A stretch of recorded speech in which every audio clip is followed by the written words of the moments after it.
نحمدہ و نصلی علی رسولہ الکریم اما بعد فاعوذ باللہ من الشیطان الرجیم بسم اللہ الرحمن الرحیم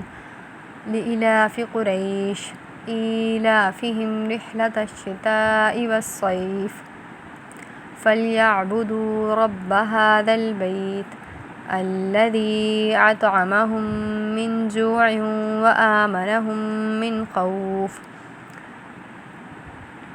لإلاف قریش، اس واسطے کہ مانوس رکھا قریش کو، ایلافہم رحلۃ الشتاء والصیف، مانوس رکھنا ہے ان کو سفر سے، گرمی کے، سردی کے اور گرمی کے، شتاء مطلب سردی کے اور والصیف مطلب گرمی کے۔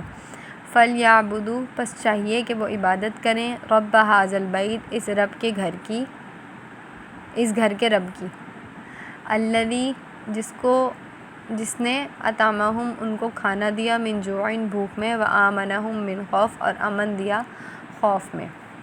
تو اس کا کچھ اس طریقے سے شان نزول ہے کہ جب حضرت ابراہیم علیہ السلام مکہ کی طرف آئے، یا اللہ تعالیٰ نے ان کو مکہ کی طرف آنے کا حکم دیا اور انہوں نے اپنے گھر والوں کو مکے کے اندر چھوڑا، تو وہاں پر کوئی آبادی نہیں تھی اور وہاں پر کھانے پینے کا کوئی سامان نہیں تھا، کیونکہ وہ چٹیل میدان تھی، نہ وہ کوئی کاشتکاری ہو سکتی تھی اور نہ وہاں لوگ تھے جو کھانے پینے کی اشیاء وہاں موجود ہوتی۔ تو حضرت ابراہیم علیہ السلام نے اپنے رب سے یہ دعا کی تھی کہ ارزق اہلہ من الثمرات، کہ اللہ اس جگہ کو، یعنی اس شہر کو جائے امن بنا دے۔ جائے امن جب بنتا جب وہاں اور لوگ ہوتے، ظاہر ہے جب کوئی آبادی نہیں تھی تو جانور وغیرہ وہاں زیادہ تھے، ایک نارمل سی بات ہے کہ جہاں آبادی نہیں ہوتی وہاں جو ہے حشرات الارض اور جانور وغیرہ زیادہ ہوتے ہیں، تو وہ امن والی جگہ نہیں ہوتی۔ تو وہاں پہ انہوں نے یہ دعا کی کہ اس کو جائے امن بنا دے۔ جائے امن کس طور سے بنتا ہے کہ جب وہاں آبادی ہو جاتی، وہاں انسان رہنا شروع ہو جاتے، تو ظاہر جانور وہاں سے چلے جاتے۔ دوسری چیز یہ دعا کی تھی کہ ارزق اہلہ من الثمرات، کہ یہاں پہ رہنے والے لوگوں کو پھلوں میں سے، میووں میں سے کھلا۔ تو اللہ تعالیٰ پھر آہستہ آہستہ یہاں پر جو ہے آبادی بڑھتی چلی گئی، لیکن یہاں پہ پھر بھی کاشتکاری کا یا اس طرح کا کوئی سلسلہ نہیں تھا، کیونکہ چٹیل میدان تھی۔ تو حضرت آپ صلی اللہ علیہ وسلم کے جو خاندان والے تھے وہ کیا کرتے تھے کہ یمن اور شام 6 مہینے ایک ملک میں اور 6 مہینے ایک ملک میں سفر کرتے تھے، اور وہاں سے مال تجارت اور گندم اور غلہ وغیرہ لے کر آتے تھے اور وہ عرب کے اندر بھیجتے تھے۔ پھر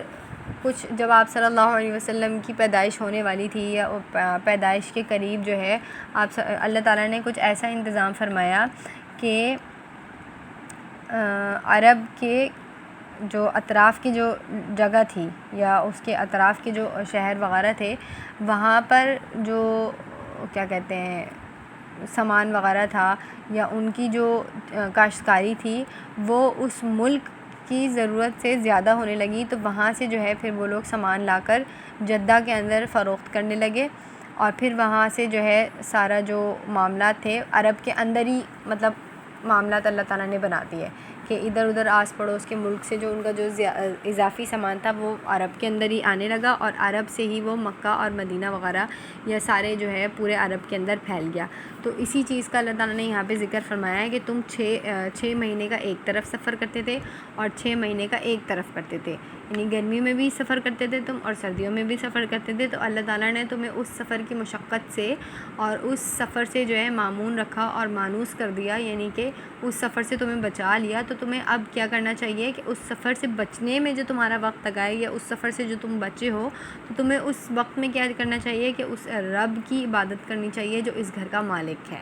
یعنی بیت اللہ کا جو مالک ہے اس کی تمہیں عبادت کرنی چاہیے، اس لیے کہ اس نے تمہیں بھوک میں کھانا دیا، اور جو خوف تھا راستے کا، ظاہر ہے سفر کرنا اب کی طرح کا تھوڑی ہے کہ آپ جہاز میں بیٹھے اور آپ کا سفر ہو گیا۔ 6 مہینے 7 مہینے آپ سفر کر کے ایک ملک سے دوسرے ملک جاتے تھے، اونٹوں پہ سامان لاد رہے ہیں، کھانے پینے کا سامان ہے، کھانے پینے کا سامان نہیں ہے، اور وہ بھی عرب کا صحرا جہاں پانی کے بغیر تو گزارا ہو ہی نہیں سکتا۔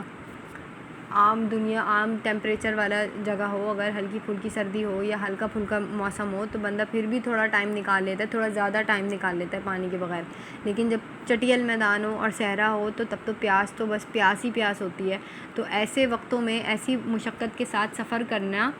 تو اللہ تعالیٰ نے اس سفر میں بچا لیا، اور پھر راہزن، چور، ڈاکو، یہ سارے لوگ بھی بیٹھے ہوتے تھے کہ بھئی اب ہم جو ہے، ان کا بھی یہی ہوتا تھا کہ ہم تھوڑی کمائی شمائی نہ کریں،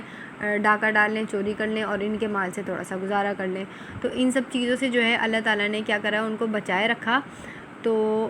اب اس کے بارے میں جو ہے اللہ تعالیٰ یہ فرما رہے ہیں کہ اب جب تم اس چیز سے بچ گئے ہو، تمہیں اللہ تعالیٰ نے اس سفر کی مشقت سے بچایا اور تمہیں تمہارے ملک کے اندر تمام تر چیزیں مہیا کر دی ہیں، تو اب تمہیں چاہیے کہ تم اس گھر کے مالک کی بہت زیادہ عبادت کرو۔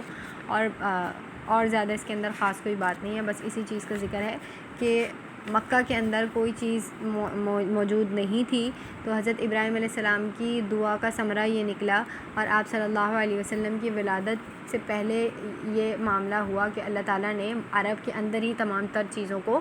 پہنچا دیا، اور وہیں کے لوگ جو ہے سفروں سے اور مشقتوں سے امن میں آ گئے اور سکون سے اپنی زندگی گزارنے لگے۔ تو اس کے بدلے اللہ تعالیٰ کہہ رہا ہے کہ جب وہ تمہیں سکون ملا ہے تو اس میں جو ہے اب اللہ تعالیٰ کا زیادہ سے زیادہ شکر ادا کرو۔